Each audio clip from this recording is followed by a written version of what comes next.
In this video, we are going to briefly discuss the development of placenta, placental circulation, and the main functions it performs. After fertilization, when the zygote is at 16 to 32 cell stage known as morula, it enters the uterine cavity from fallopian tube. In the uterus, the uterine secretions penetrate into its intercellular spaces, forming a cavity known as blastocyst cavity. The blastocyst is divided into two portions. Its outer portion, which is also known as trophoblast, invade the uterine endometrium. At approximately 7th day after fertilization, the implantation occurs. The trophoblast cells invade the uterine endometrium. This invasion is facilitated by some changes in both endometrial cells and the cells of trophoblast. The trophoblast differentiate into two layers, an inner layer of mononucleated cells called cytotrophoblast and an outer multinucleated zone without distinct cell boundaries called syncytotrophoblast.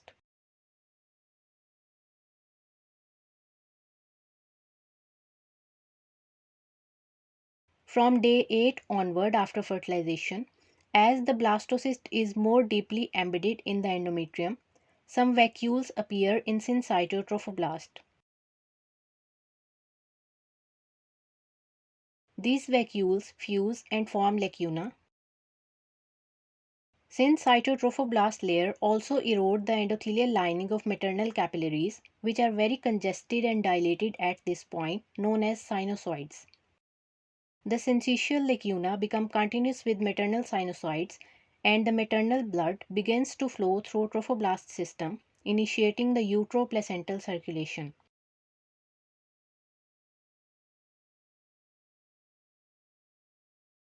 By the beginning of third week, the cells of cytotrophoblast penetrate into the syncytotrophoblast, forming cellular columns. These cytotrophoblastic columns with syncytial covering are known as primary villi. In the meantime, a new population of cells appear between the inner surface of cytotrophoblast and the outer surface of exocoelomic cavity where the development of embryo is taking place. These cells form a fine, loose connective tissue layer that is known as extraembryonic mesoderm. This cavity that appears between the two layers of extraembryonic mesoderm is known as chorionic cavity.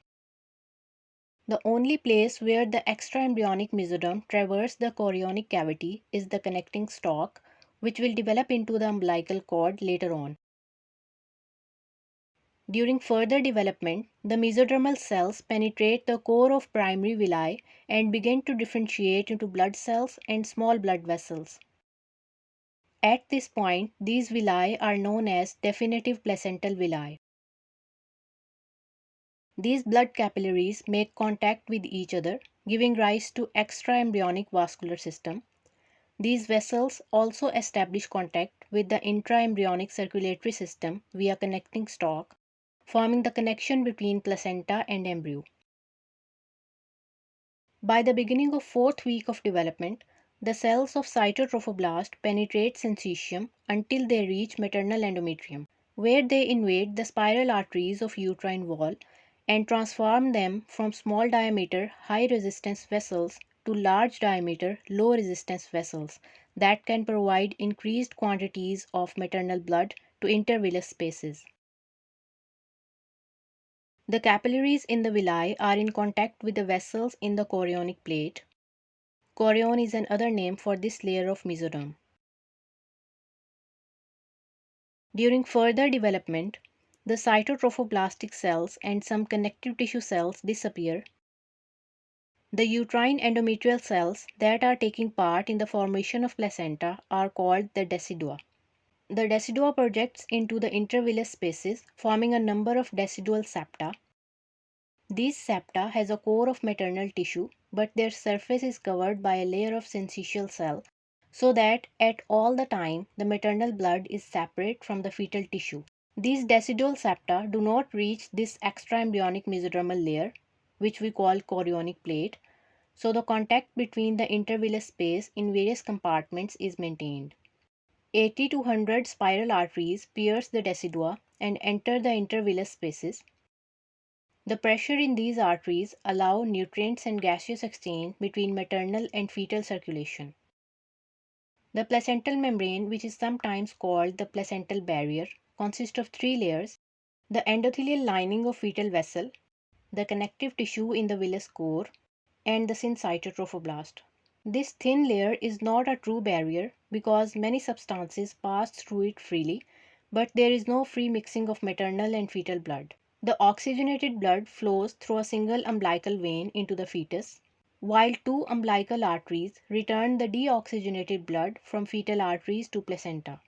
At the same time, the mother's blood flows from her uterine arteries to placental villi, and then the deoxygenated blood collects into large maternal sinuses that surround the villi and then back into the uterine veins of the mother.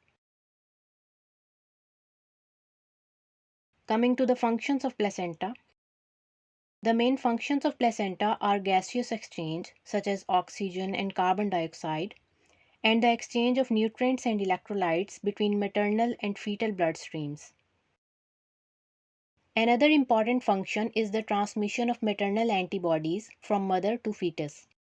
In this manner, the developing fetus gains passive immunity against various infectious diseases. The syncytial layer of placenta produces an important hormone known as human chorionic gonadotrophin hormone (HCG). In early stages of gestation, the presence of HCG in mother's urine is used as an indicator of pregnancy. Placenta also produces progesterone, which is important to maintain pregnancy. In addition to progesterone, the placenta produces estrogen, which stimulates uterine growth and the development of the mammary glands.